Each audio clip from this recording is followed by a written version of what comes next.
Good morning.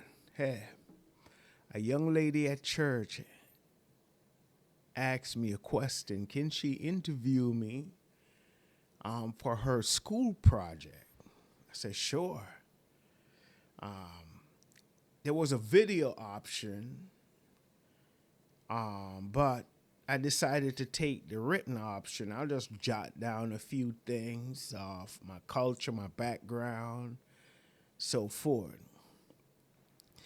She texts me the questions, and as I began to go through them one by one, at one moment I broke down in tears. Now, hey, I represent 305. I'm a gangster from Miami. I shouldn't be crying. No, I'm no gangster. But listen, just memories sometimes can get to you. Now, this project is about, of course, my culture again, my background, moving from Jamaica to the United States. How was it? And it was tough going through those questions. If I had done the video option, I probably would have broke down in tears while she was interviewing me. We can't have that because men don't cry. So I'm not gonna cry on this video now because I did my fair share of crying, writing down these things, and reelect, thinking about all that I've been through for the past 47 years. It's it's um it's amazing. It's amazing how good God is, and that through it all, He was with me. Let me take a little sip of this coffee. Actually, tea. Yeah. If you look, my cup is chipped. My favorite cup. It just remind me I'm a chip on the block or a chip on the old block. Okay, ignore that joke. Now,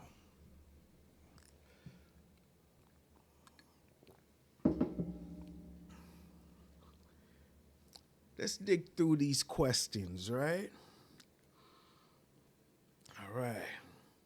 Let me pull it out.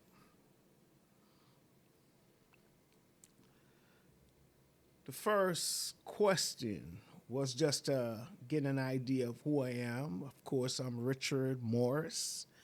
Um, from Jamaica, born in Manchester, Jamaica. Um, I I actually, my mom moved from Manchester, I think when I was a baby, maybe few months. I mean, almost one. I don't exactly remember. We Jamaicans, we don't really talk much about the past. You go to your mom, where your daddy at? No, you don't need to know that. And it's done right there. We don't cry over it or think about it. Let's go on with life. Um, that's mainly how I grew up. We don't think, we just, everything was simple. Answers were simple. Um, Life was simple. So we moved from Manchester. I grew up in I was born in Mandeville, Jamaica. And we moved from Manchester, which I was born in Mandeville Hospital. And we lived in Manchester. And as you can see, there's a lot of things. I came up here young, so a lot of things I don't quite remember. I came up here when I was 11, probably almost 12. So We moved from Manchester to Maypen, Clarendon, which called Southern Across, which that's what I remembered right there. I remember nothing about Manchester. Only thing I remember about Manchester before I migrated to New York back in 1989.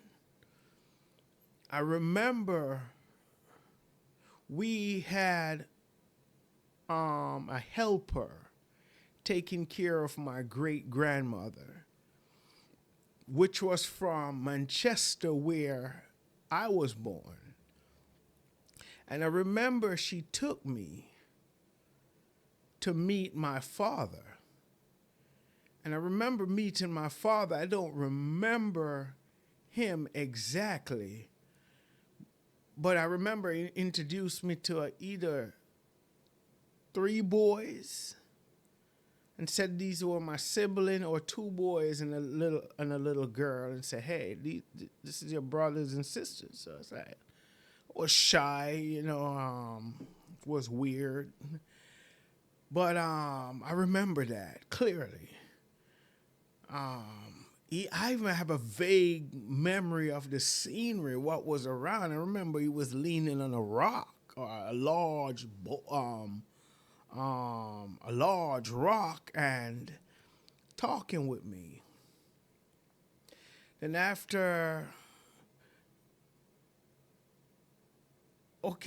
let's go back a little. Growing up in Jamaica was strange for me.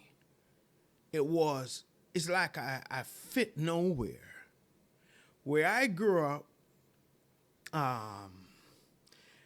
with my great grandmother, my mom, of course, my mother, my sisters, 2 sisters and a little brother. And then I grew up with my stepfather. My stepfather family was there, and some of my mom's side of family, like my great grandmother, a couple cousins was there. So growing up in Jamaica, on my mom's side, I didn't have a large family growing up. I just remember, like, in the community, I just remember 2 cousins and my great grandmother. That was about it. But on my stepfather's side of family, it was massive. But growing up, they treat me good, but you knew from a child that this isn't your family. It's like the way my little brother and my little sister, who was my stepfather family, my stepfather children, you knew there was a difference growing up. I didn't understand until I got older. I said, okay, this makes sense. Of course, those are your children. You should treat them much different from me and my sister. The 2, my mom had 4 children, and the first 2, of course, was me and my sister, and the last was my stepfather children. So growing up was, you knew, again, that there was a difference. So I didn't really fit anywhere. And of course, my sister probably felt the same way. We probably 2 or 3 years apart. She probably felt the same way. We don't, in Jamaica, growing up in the country, we don't really talk about our emotions. This is what you got to do, and you do it. You don't sit around and complain about, hey, where my daddy at, or why we don't have light, or why do I have to go to the river to fetch water? Well, we didn't live close to a river, but we had ponds, and we set up drums to catch rainwater. Maybe once a year, we get city water from the pipe. You can actually turn on the pipe. But most of my mom side of family was in New York, or some was in Kingston, but they were pretty far off. My grandmother lived in New York at that time. My aunts, granddaunts, and of course I have one aunt on my mother's side, and they all lived. So I didn't grow up necessarily with them in Jamaica, except my aunt, my grandaunt, who was living in Jamaica, would frequently visit us.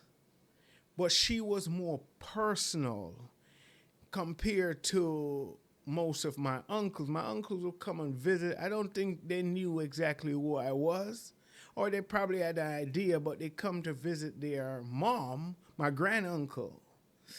My granduncles came to visit their mother, and I don't have any recollection of them really talking to me like my aunt with it that was living in Portmore, or she passed away now, and her husband would just consistently, they were more personal, who would sit and talk with you and encourage you. I remember my Aunt Winsome.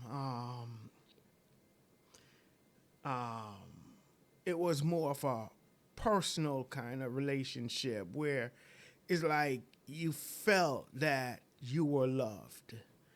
I'm not saying nobody else loved. Of course, all my family loved me because they gave us a roof to stay under.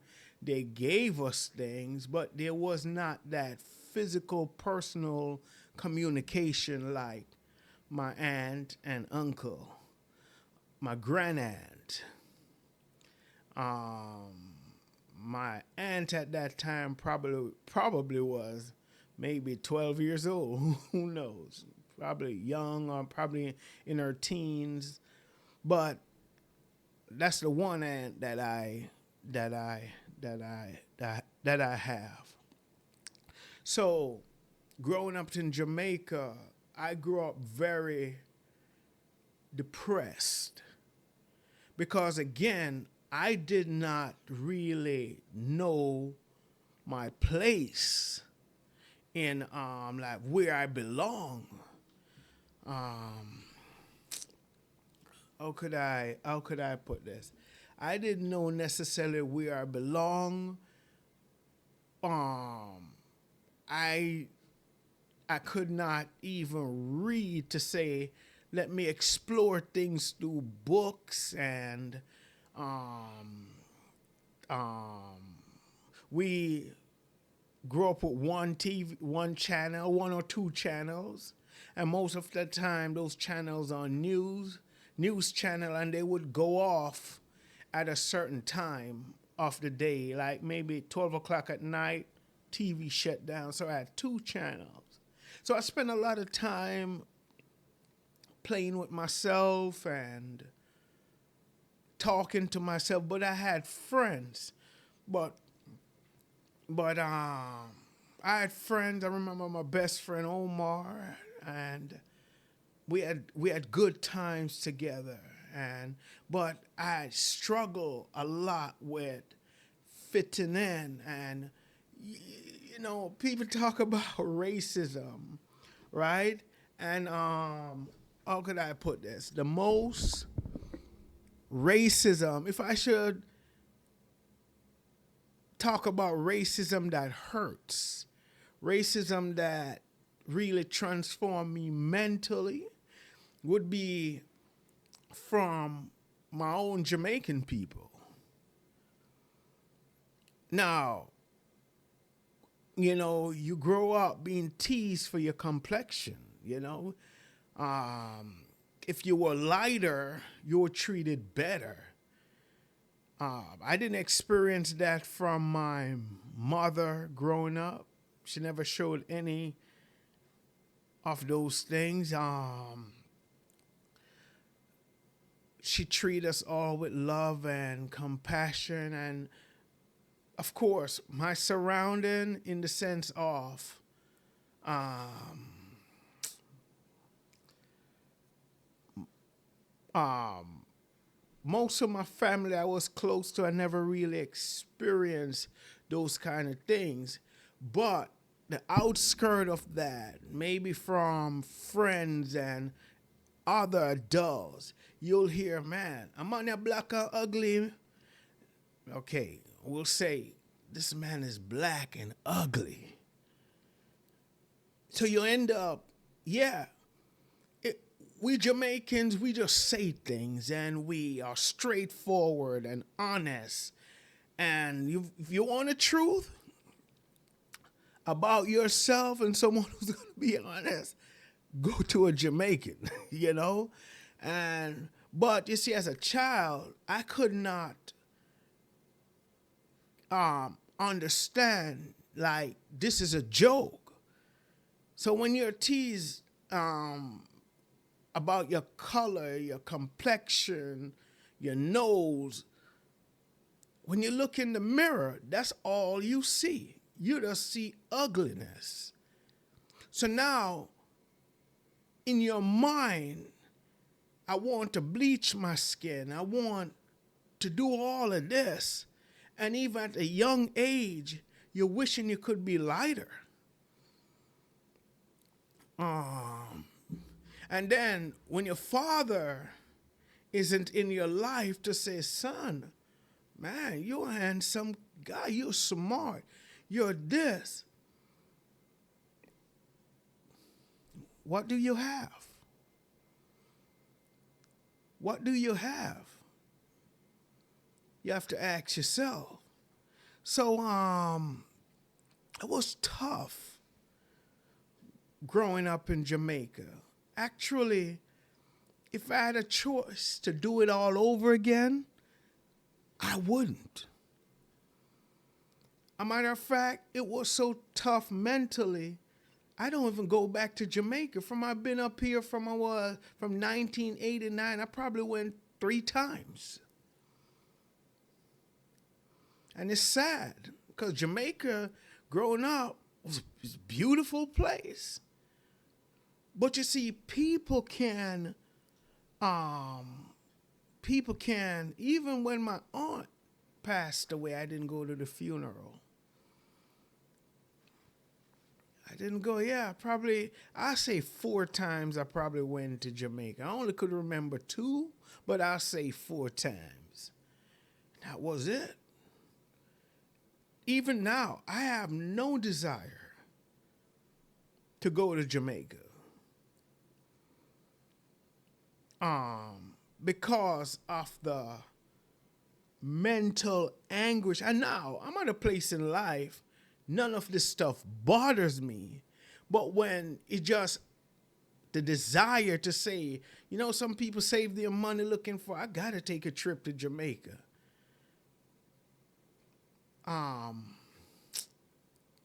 Not me. Not me. And I pray that within my own heart or mind, I don't have any bitterness. I doubt it that I have any sort of bitterness. But as you can see behind me, I have 3 main flags, right? I have the United States flag, I have the Jamaican flag, and the Israel flag. Now, those are the 3 flags that really shaped my life. So first, I'm born in Jamaica. And I love Jamaica. I can't lie. I love being Jamaican.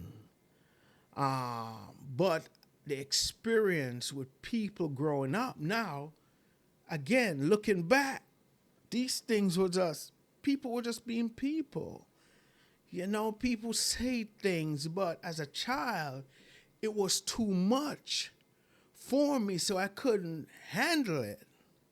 So what happened? I end up for a long time hating my culture.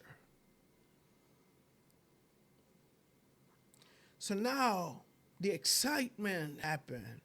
We got um, the opportunity to move to New York. But before I go on to New York, let me tell you, in Jamaica, right? I enjoy my best friend, Omar. We did a lot together. I enjoy other friendship that I have, but I could have done. I would have. I would have had better friendship, or I would have enjoyed my friends much more if I didn't have low self-esteem and wasn't trying to fit in and be someone who I wasn't. So as I say, majority of the time I spent, I would just go away into a corner and just lay there for hours imagining, you know, having a girlfriend or having a car. This is probably 5, 6, 7 years old.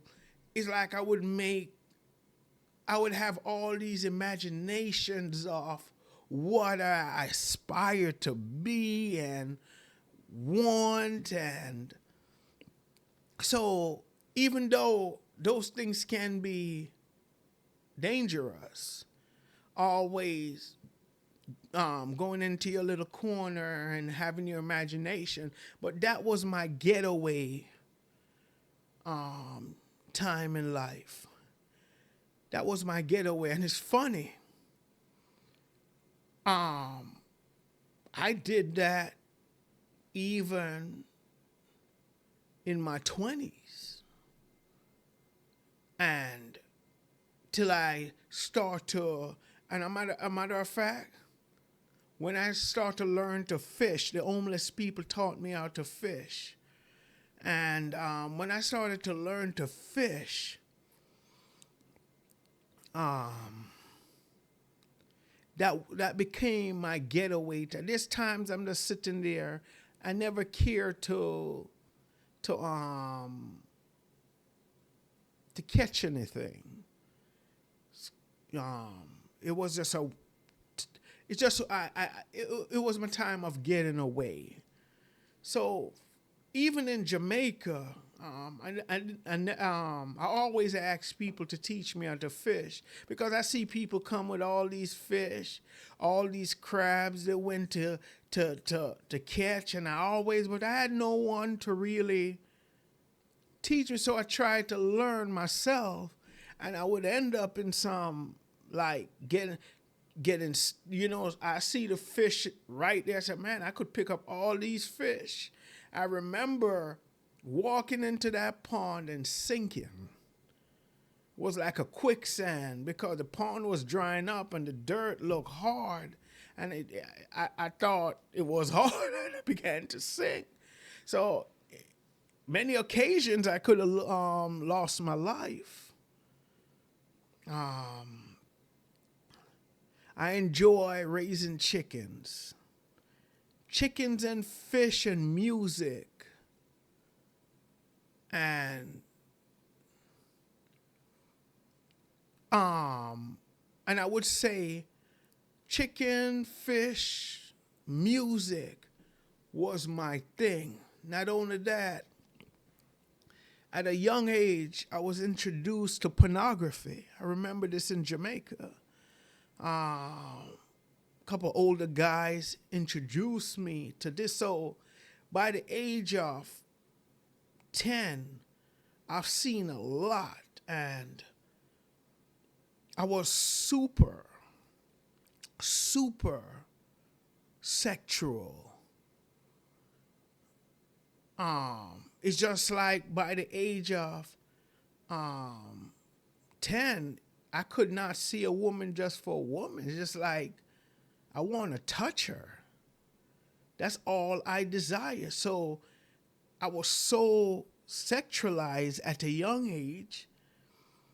That was one of the things where, especially through the music, through everything, it promotes your sexuality. And I remember even at a young age, the older guys would kind of force us to experiment in all kind of sexual activities and laugh at us and call us fool.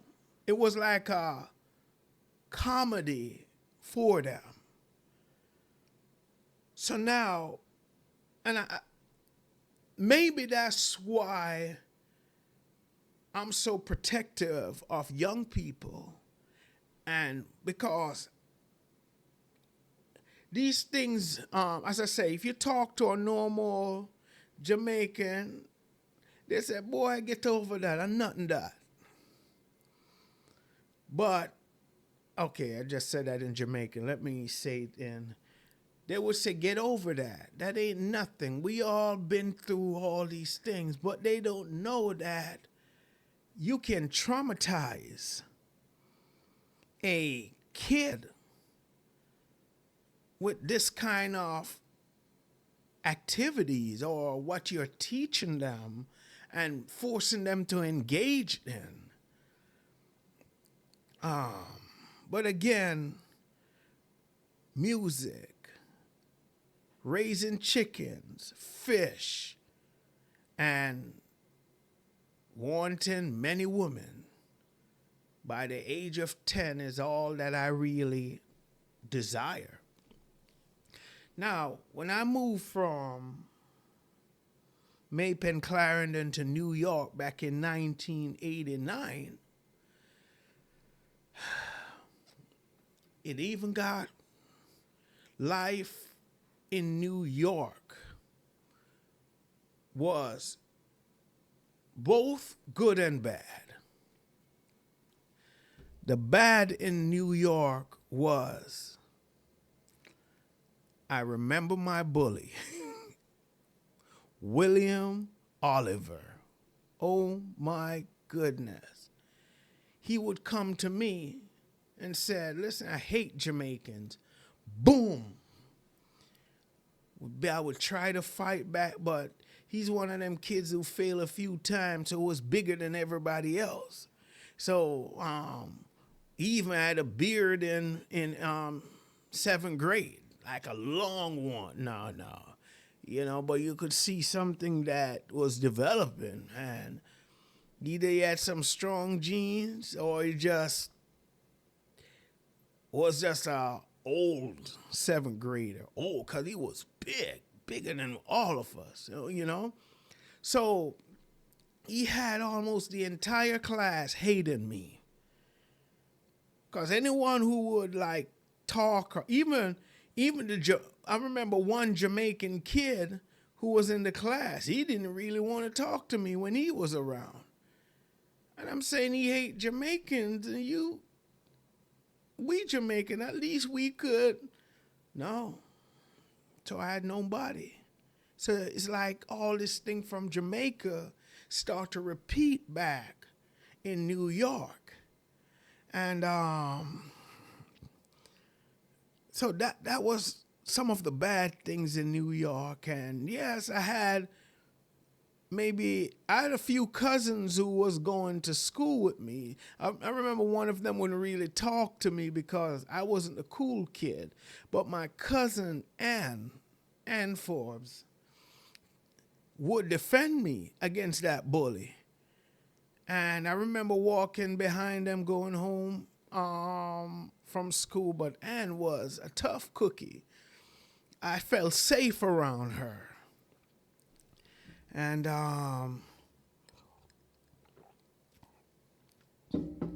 so New York was, and Florida lockers are small, but New York lockers carry the jackets.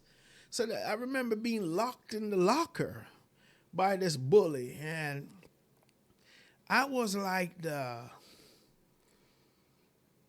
laughing stock of seventh grade. And so I remember, okay, let's go back a little. You see, growing up in Jamaica, I don't like the terminology, I speak Jamaicans. I know what people mean, but there's no such thing. Jamaica was under the British rule and got the independence. I don't remember, but we speak clear and concise English. Jamaican English is clear and precise.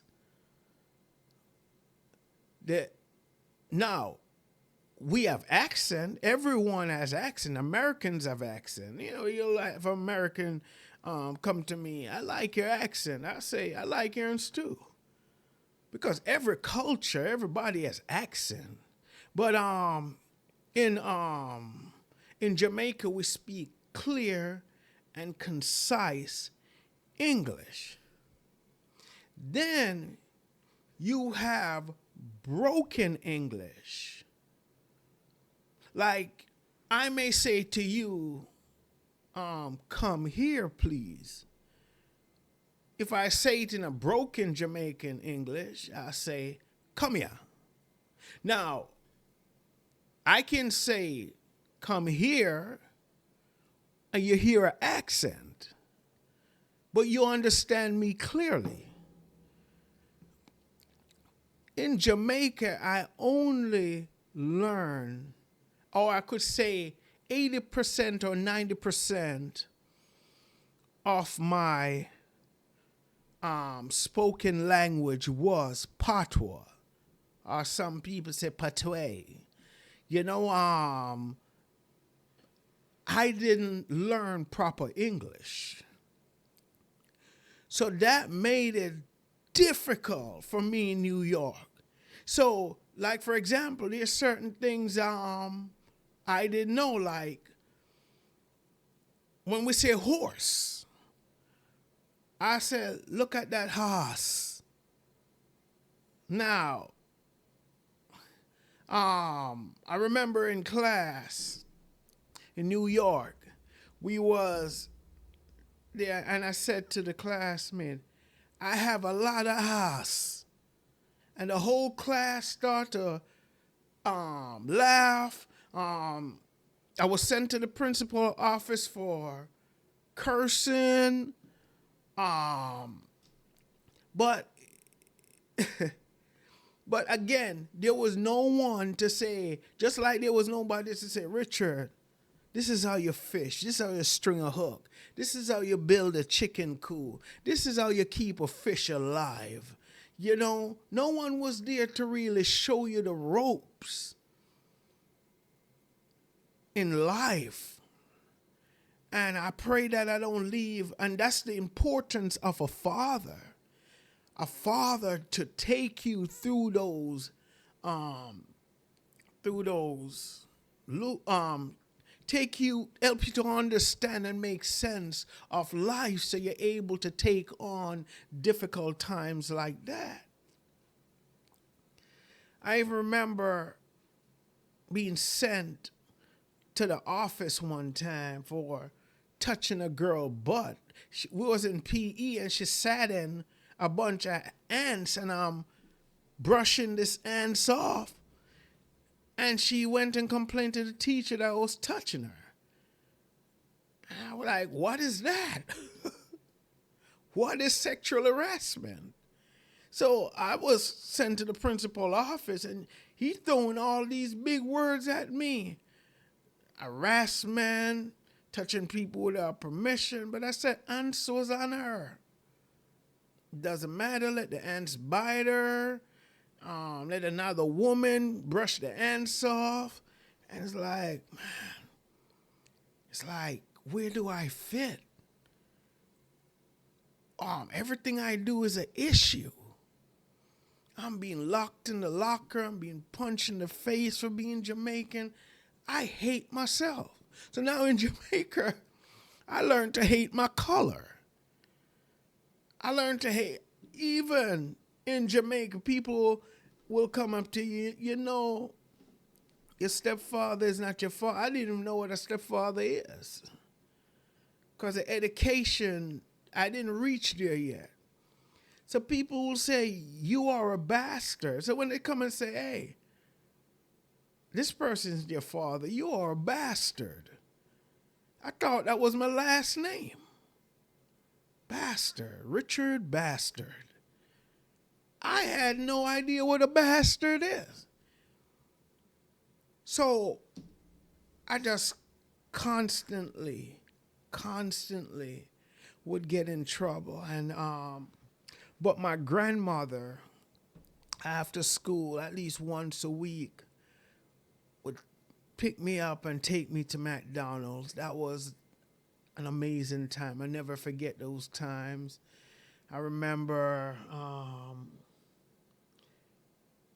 a getaway time for me was visiting Albert. That's a cousin of mine. Would buy us pizza. I get to try pizza for the first time. I remember riding to a concert with one of my cousins where my grandmother I knew I was forced. I know it wasn't like, let me hang out with my geeky, non-English speaking, patois speaking cousin.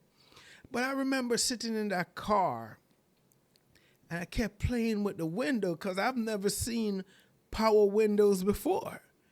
I keep rolling it up, down, up, down. Who to say I would live to work on these things and to fix them and to install them?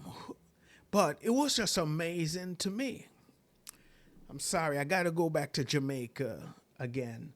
This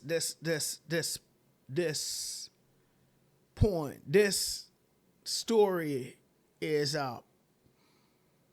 it's going to make sense later. It's a pivotal point in my life. Okay. I remember my grandmother. She never forget my birthday. Not my great-grandmother, but my grandmother. She never forget my birthday. As a matter of fact, I vaguely remember my great-great-grandmother. And of course, I remember my grandmother and my great-grandmother and my great-grandfather. Then, I remember, and my grandmother. So all of them was alive at one point. Isn't that amazing? So now, I remember my grandmother sent me, I think it was $16 or $11 US dollars for my birthday. And, you know, it was just so excited. I remember going to church. They were having a revival. But in the community where I live, you could not keep anything in church, not even the doors. People would steal the doors. You couldn't leave music or anything. So when you go inside the church, there was no doors to the church. And it was, so we used to play in the church. We used to go up there and run around inside the church because there was nothing there, you know, because people are always stealing things. So now, I remember they said that the drums and the piano was coming to our town. They're going to have a revival. So I wanted to hear the drums so bad. So when I was there, I think I was on the third row. They were playing the drums. And I got so excited. They said, who want to give to God? I gave all of my money. All of my birthday money to the preacher. Who to say that I would live to be a drummer? and to play the piano. Hey, I'm not the best at any of these things, but actually, I can play a song. I can play hundreds of songs on the piano. And I'm a drummer. I could work on cars. I never envisioned any of this. So, moving to New York, again, had its ups and downs. McDonald's with my grandmother was an amazing time. Not only that, I remember when all the family, that's my mom's side of family, gathered and we had Thanksgiving. I saw a whole turkey. It was so frightening that the only part of a turkey I eat right now is the white meat slice with no skin on it. Because I thought that was like chicken on steroid. I've never seen a turkey.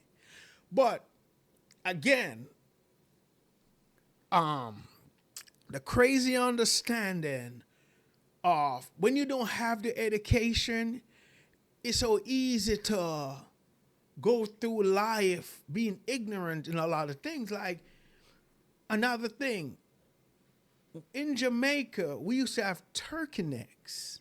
One of my favorite food. I can't eat that today. I'm going to tell you why. Turkey neck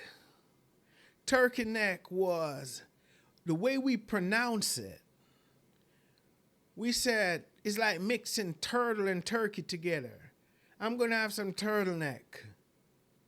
So all these years I thought I was eating turtle because the neck is long. So when they say turtleneck, I'm figuring that this is the turkey neck we eat is actually turtle. So you got used to it, and I like turtleneck. Now after a while, I figure out that wasn't a turtle. This is turkey, but it costs like I would still eat it, but it started to bother my mind. Like after a while of hearing the proper word, turkey neck. I'm gonna have some turkey neck, right? After hearing the right way of pronouncing this, I can't eat turkey neck. But it was turtle before. Now it's a turkey. You know what? I just stick with this.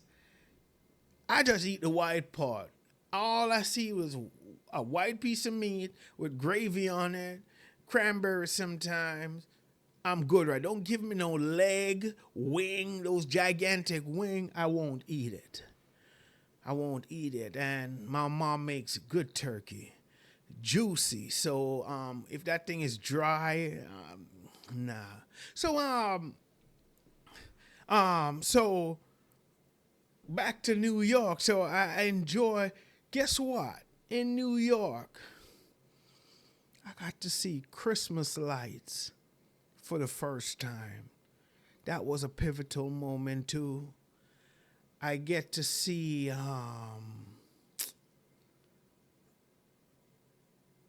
guess what? In New York, I saw the most amazing thing. Thousands of pigeons. Growing up in Jamaica, you have 4 or 5 pigeons. You were the talk of the town. You were the man.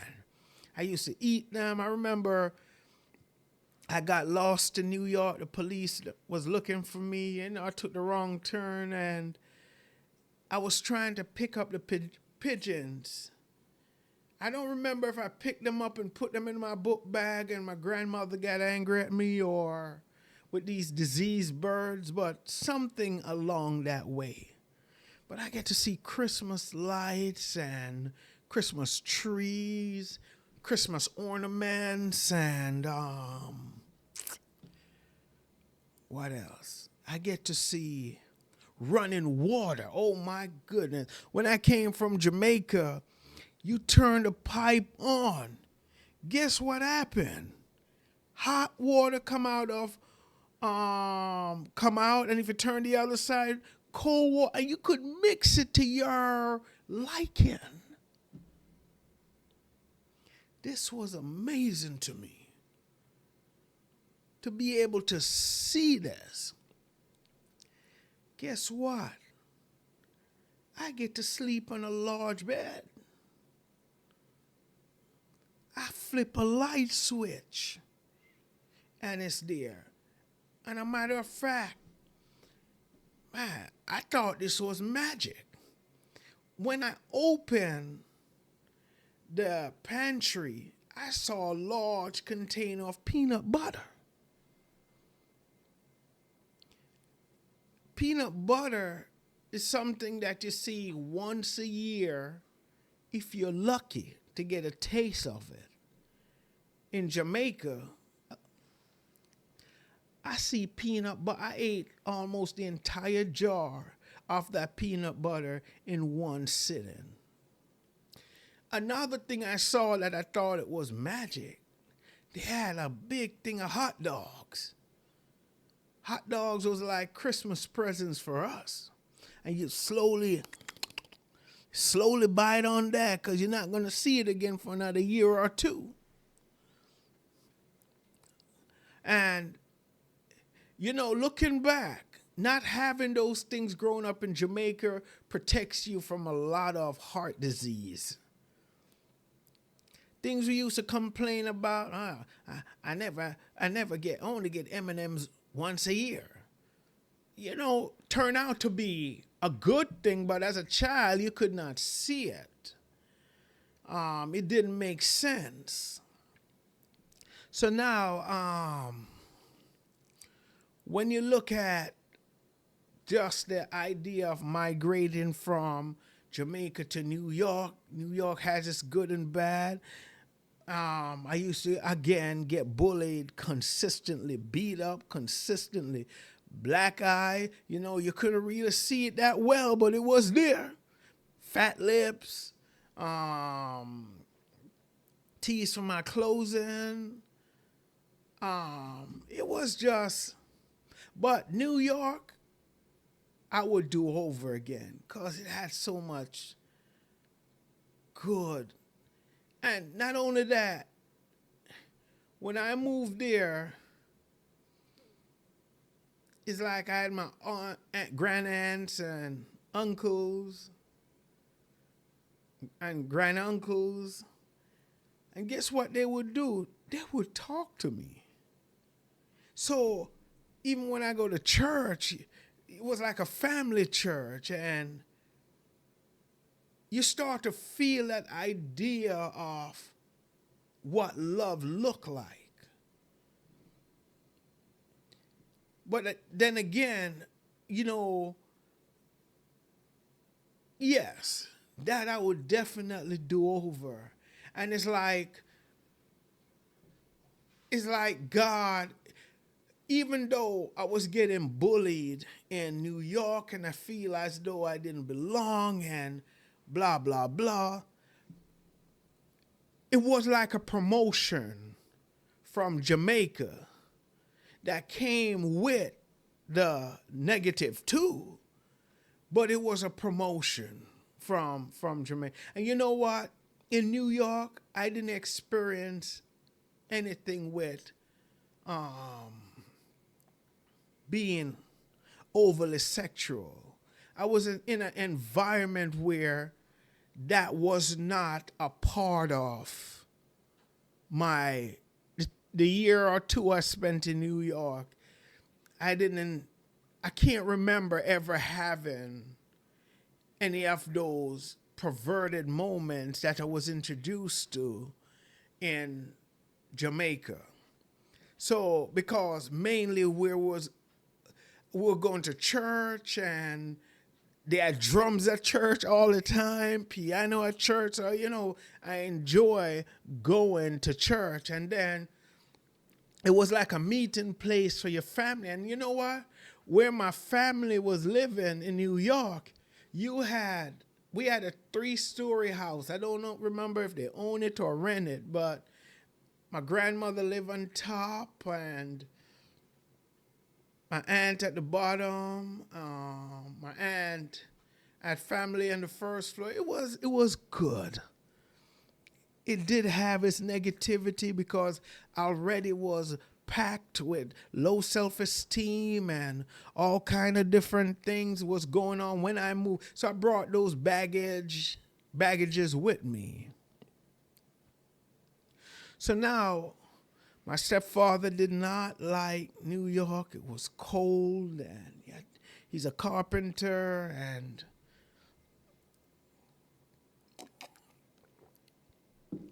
we moved to Florida, where his family is. And I can't necessarily say that New York, moving to Florida was a promotion. I think it is. Mape Clarendon was a promotion where I was living in Manchester, where I was born, Mandeville, Manchester. Moving to Clarendon was a promotion. Moving to New York from Clarendon was another promotion. Moving to Florida back in 91, I think, or 92. I think it was 90 or 91. Maybe I came up here in 88. I don't remember. I got to look at my passport. But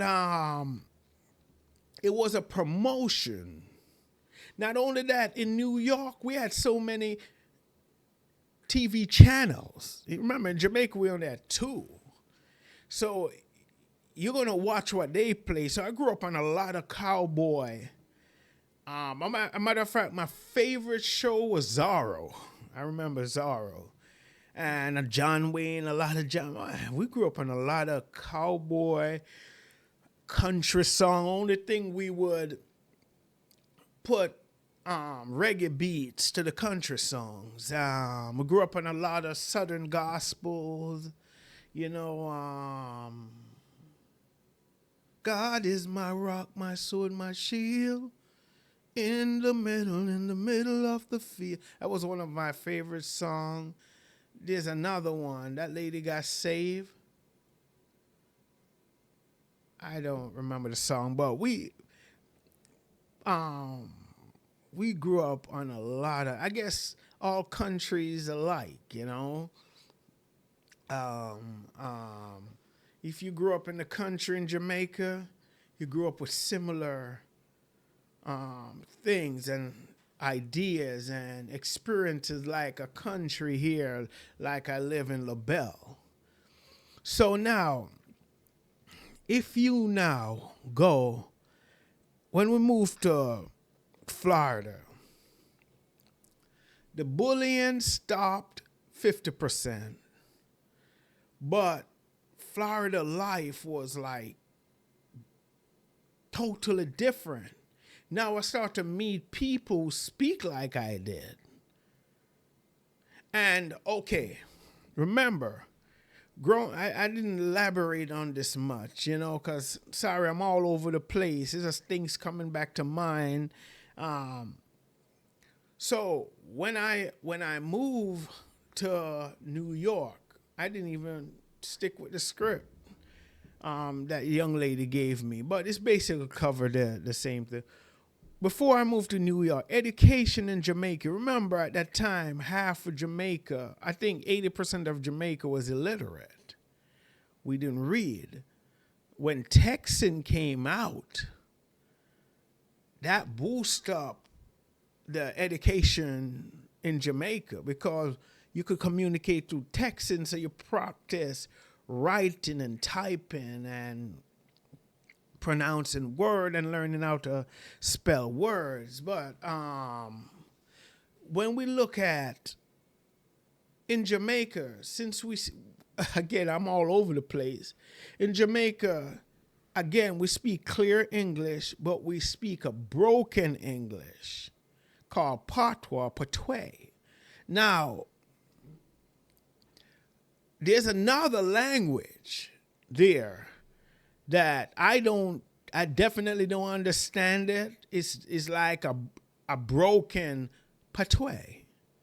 So now I don't remember what it called, but that one is just plain out on. I remember a preacher preaching in that language or that broken patois.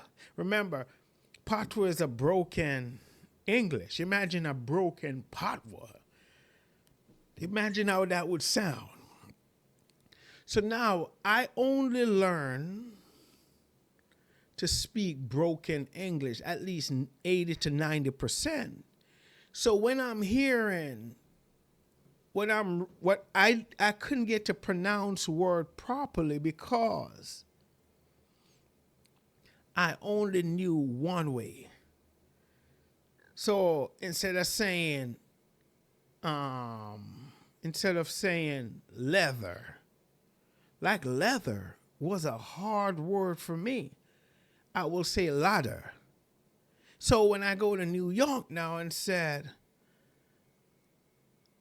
my jacket is ladder, people would laugh because they're saying, what is ladder?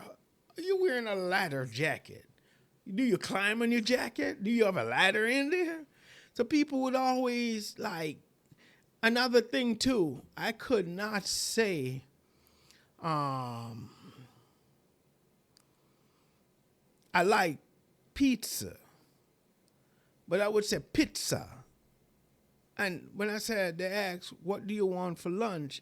Like if you had a choice at school between a hamburger or a pizza or this, I would say pizza. They didn't understand, and because I didn't want anybody to laugh, I just point to what I want.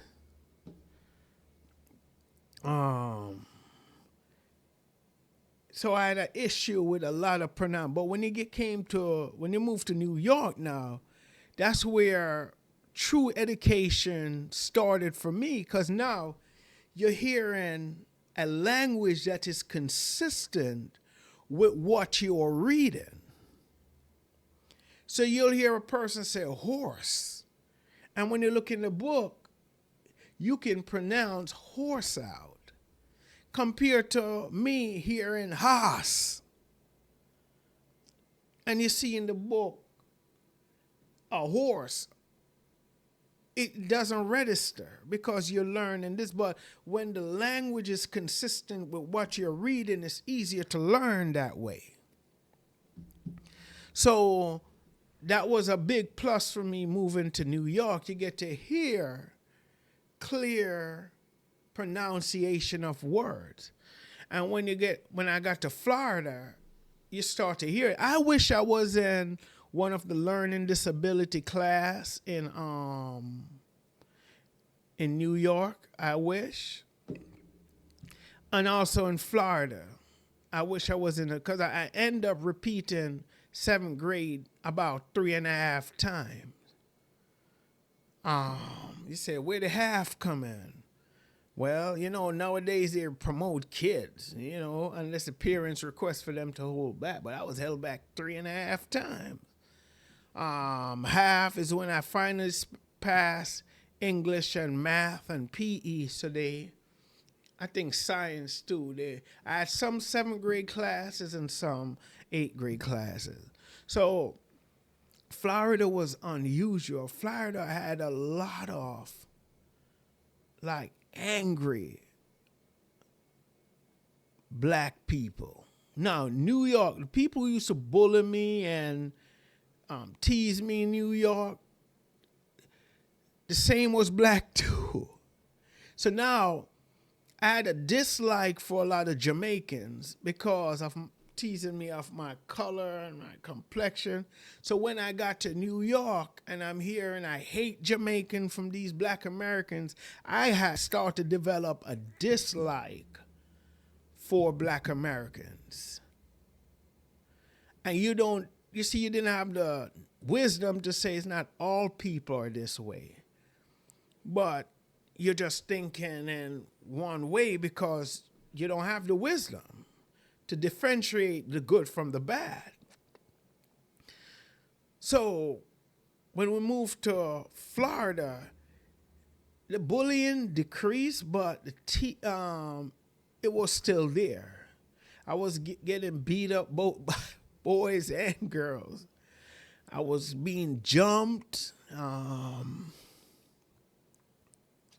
remember one day I got beaten so bad, blood all over me. I remember my best friends at that time left me and joined somebody else who previously beat me up. So now it's like, again, alone again. And it was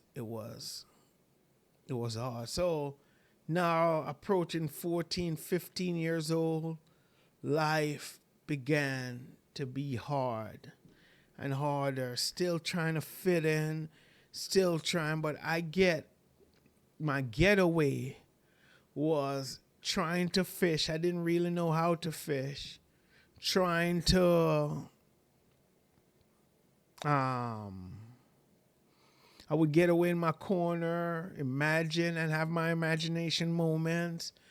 Talk to myself if I had to. Or I finally got an aquarium. That was one of the things I like, to catch fish and try to keep them alive. I didn't know anything about filters and, that's everything. It seemed like I was learning on my own. I didn't really have anyone to show me much. So what happened now,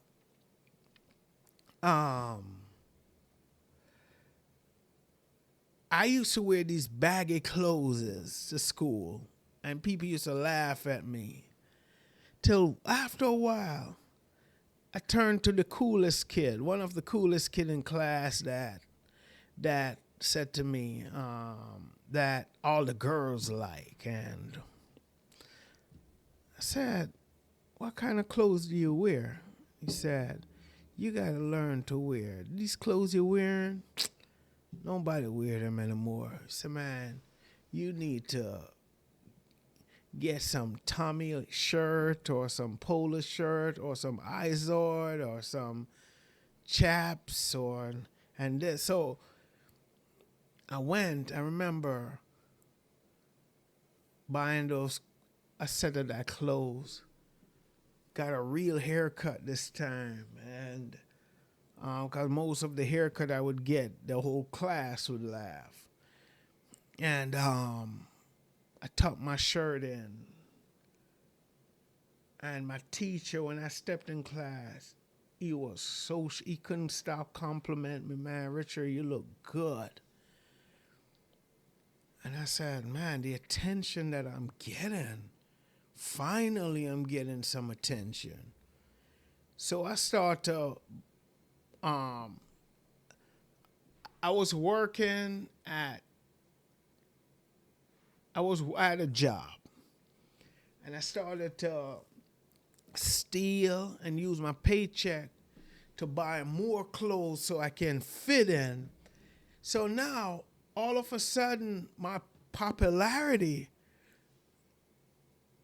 jumped up. So I said, I started to lift weights. And man, I'm benching all days, 200. I'm looking tight, and the girls start to like me, and I'm engaging in all kind of sexual immorality, and I'm becoming popular. And so I turn up the heat. I start to even steal more, so I wouldn't even have to wear the same clothes twice to school. And even though I was starting to get popular, I still was depressed and down and still carrying a lot of baggage that, man, I'm remembering my bully. One time, no, that's beside the point, but I remember it still was like wanting to know like who your father is, and wanted to know, why I was bullied for my culture, for being, why is my skin so dark? I remember at one point I was buying bleaching cream. I probably used it once to be lighter, put in earrings and all kind. I think I had 4 earrings, trying to just want to not go through the things that I went through. And I remember one time, I think I was 18 or 19 now. I'm still in school because I failed a few times. Before that, I started to lift weights and I started to beat people up because I refused to be at the bottom again. I was just quick to fight, I even remember at one time I punched my boss in the mouth. I was going to be my best friend right now doing probably 80, 90 years in prison. But I was angry and something happened. I met a guy, his name is Paul. And through him, I come to know Jesus. And I remember one night we stayed maybe a block away from each other. One time he walked me home. I walked him back home. He walked me home again, walking back home. Then when he walked me home, he gave me a hug and said, "I love you." And I almost broke down. I said, I don't remember if I said it back.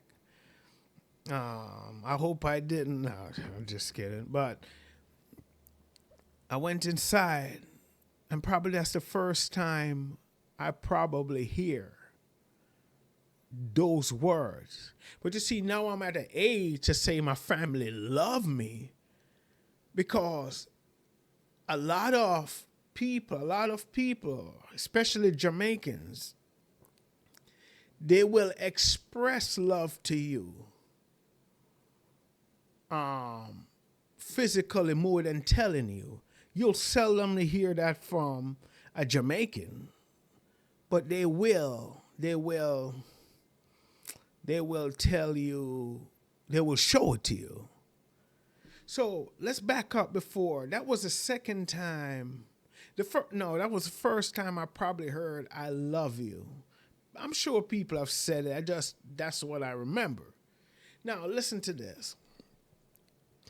Back in, I think 7th grade again, I'm feeling like down and like out of place. We in a big auditorium. They were putting on something and I just didn't want to be there. 2 white girls turned around and said to me, "You know what? You're so cute." And I held my head down. And I didn't want to look up because I've never heard anything like that before. I always been teased for my color. Always been. And I remember one of the girls said, "Look at me. You are handsome." And I couldn't look up. Like, wow. I felt good. I felt good. First time hearing something like that. I remember going to a church. It was a mostly white church. I don't even like those terms, but I'm just using it for. A few blacks went there. And I remember going into that church and people would hugging you and You didn't even have to pay for any food. The food was free. And um, we grew up Pentecostal. So I think that was a Baptist church. And it was just amazing. I just look forward to going to this church. And I remember my mom at that time said, this is not our beliefs or something. So we went to the Pentecostal church, which you have some loving people that was there, encouraging people, a lot of encouraging women and men at the Pentecostal. But it's just that Baptist church was the first time I actually felt I didn't want to be around any Jamaicans. But the church we end up leaving for is mainly a Jamaican church. And thank God, I remember some amazing people in that church. But you still had that Jamaican feel of it, which I did not like or want to be around because of my certain experiences that I had. I wanted nothing to do with anything to do with Jamaicans. I'm not going to marry a Jamaican woman. They're so rough and this. I don't want nothing. So I got saved. And that's when the process of deliverance from all the baggage that I've carried, this is when healing began. It didn't happen right away. A matter of fact, it's still happening. I got saved about 18, 19, 21 of that. That's where that process began. And listen, God has given me, when I got saved, I started to go to another, I was going to the Pentecostal and a Baptist, not the First Baptist church where I met those nice people, but I started to go to another Baptist church where Paul went to. The first person who kind of hugged me and said, I love you, he was going to that church, and I started to go there to the youth group, and I was doing both churches. Till after a while, I just started to go to the Baptist church alone. But guess what? In this Baptist church, North Miami Beach, First Baptist Church of North Miami Beach, right? And through Paul's family, I have gained a lifelong family. Remember, in Florida, we had no family on my mom's side.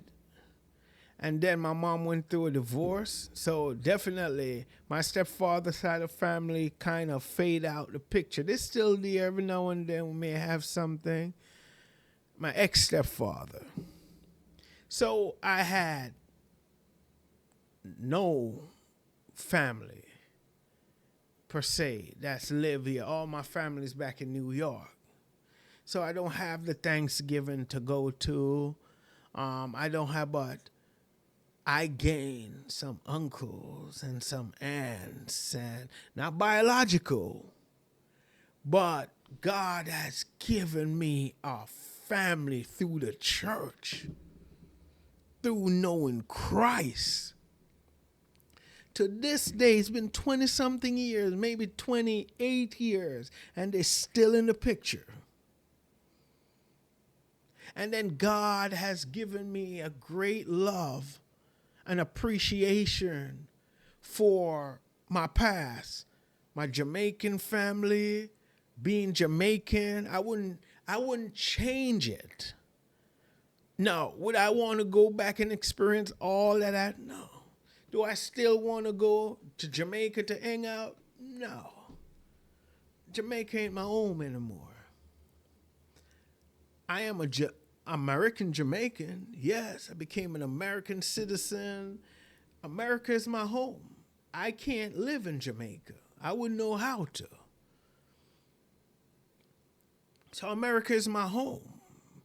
But I still love my Jamaican culture because that taught me how to appreciate running water, how to appreciate a king-size bed, how to appreciate a lot of things.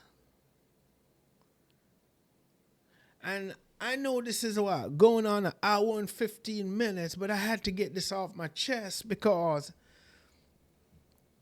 if I should meet a kid like me who have gone through so much, I would.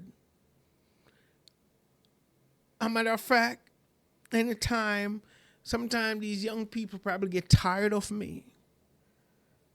I talk to them about guarding their body. Don't engage in any sort of sexual immorality because that will shape you in a different way. Don't go to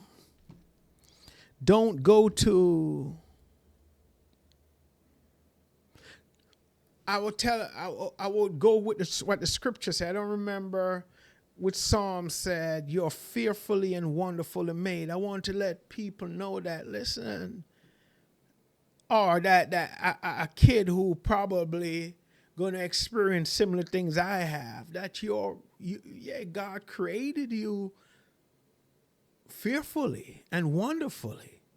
I want to get that into your head, that you don't have to let your emotions take you on a wild goose chase. And now if I want to wear a cowboy hat, bald head, I don't live to impress nobody. I don't try to gain anybody approval but God. That's it. So if I want to wear shorts and a cowboy hat and some cowboy boots or some Jordan, I do that. You could laugh. It doesn't faze me at all because God has been working on me, building my confidence. I find joy in Him.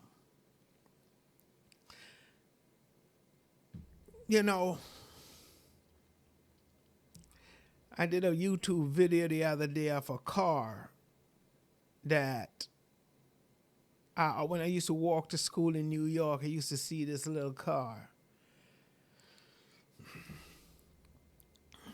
And say I always wanted that car. And that's back in 89 or 88. And would you believe 2016? No, 15. God gave me that car. I wouldn't be surprised if it was the same exact car I was looking at in New York. But God will tell me that when I get to heaven.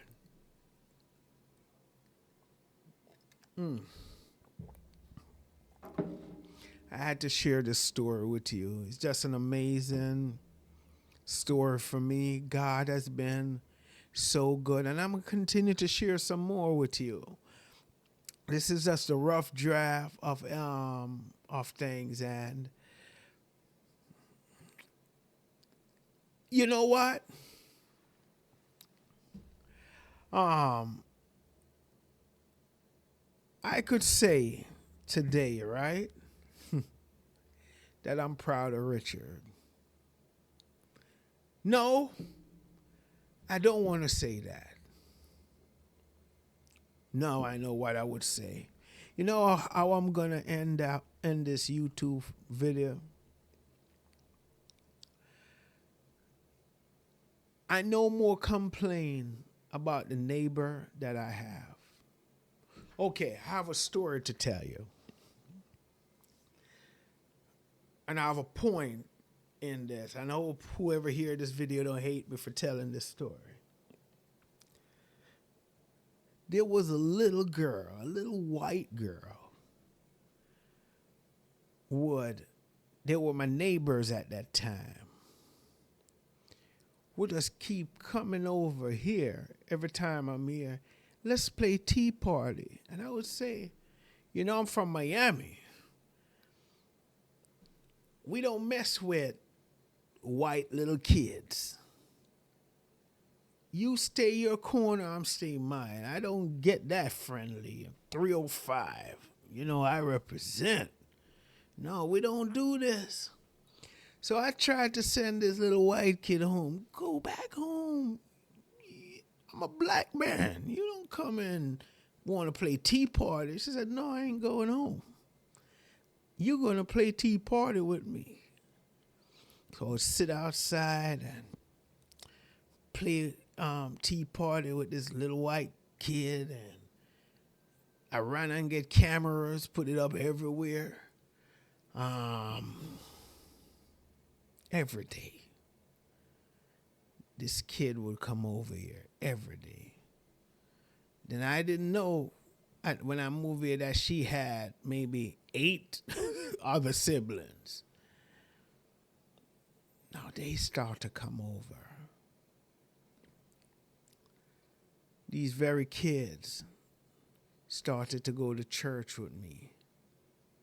One time I heard somebody from their house use some racial term, using the N-word, which, if you look at some of my video, I think the one, okay, that's beside the point. And someone came to apologize to me and said, listen, don't listen to it. I said, no, that's because I could hear God saying, Richard, shut your mouth. You have no idea what God have in store in this situation.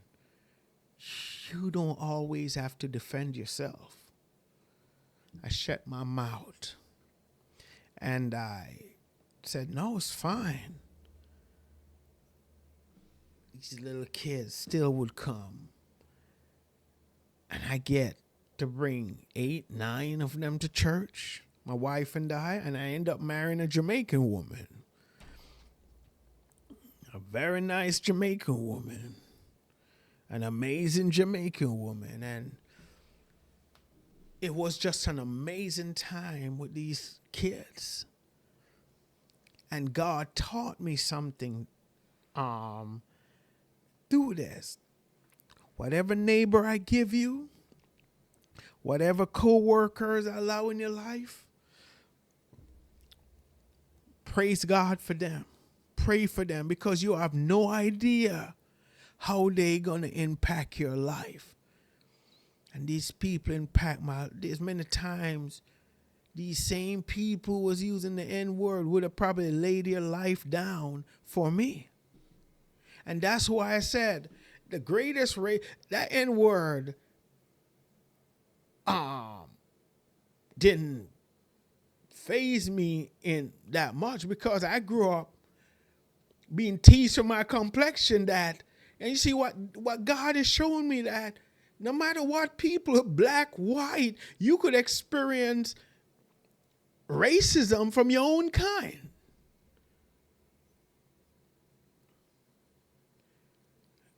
And every time the thought, or if a white person get me angry and I want to wild out and say something negative, I remember those 2 white girls in my 7th grade class. I remember that white church, even though I hate the black church, white church, I hate those terminology because the noun, the adjective modified the noun, black. So black is more important now. Black, I don't like those terms, but I'm using it. Is impacted my life. You think I'm going to turn around and hate white people? You think I'm going to turn around and hate Jamaicans or hate Asian or hate?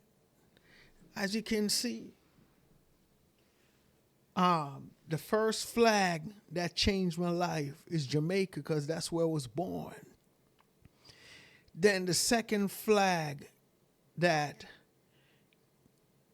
actually the second flag here is Israel. Through Israel, we get the Messiah. We get the Word of God. And America tied them all together. So I love the American flag. I love my country. Then there's instances like that drawing up top was drawn by the young people at church. And his father came to me and said, you know what? He hasn't drawn one of those for me. But look how you impact his life that he drew that for you. Then another young girl, Miss Cindy, the piano player at our church, granddaughter, drew that little house there for me. Remind me of the little house I grew up in Jamaica, my great grandmother house. And